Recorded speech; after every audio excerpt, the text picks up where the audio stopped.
Quelques prélèvements de salive pourraient un jour vous causer ou vous éviter de gros ennuis à un barrage routier. Le gouvernement Trudeau envisage l'option des tests de salive pour détecter le cannabis au volant. La GRC est en train de tester cette technologie.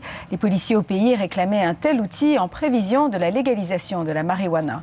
Voici ce qu'a appris Louis Blouin. Ce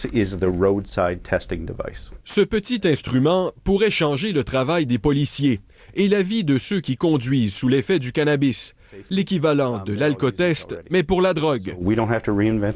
Pas besoin de réinventer la roue, croit ce militant. La technologie existe déjà. Tout ce qu'il faut, c'est un échantillon de salive prélevé en bordure de la route. En 3 minutes, un policier peut savoir si un conducteur a consommé du cannabis avant de prendre le volant. Une première étape simplifiée pour l'agent avant de mener un test d'intoxication plus poussé au poste de police. L'instrument retient l'attention du gouvernement Trudeau.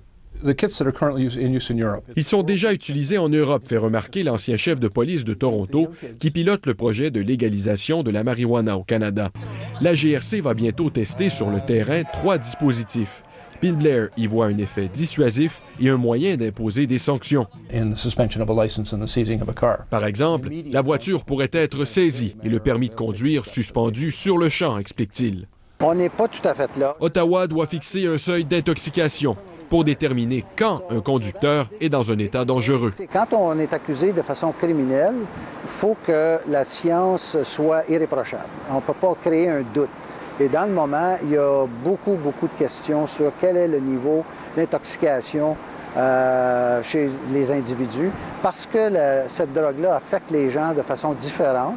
Le projet de loi sur la légalisation du cannabis doit être déposé au printemps 2017. Bill Blair annoncera bientôt la création d'un groupe de travail pour consulter des experts.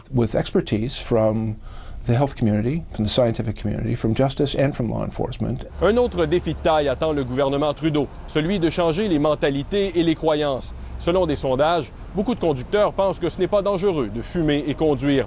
Avec l'alcool au volant, il a fallu des décennies pour changer les habitudes des automobilistes. Ici Louis Blouin, Radio-Canada, Ottawa.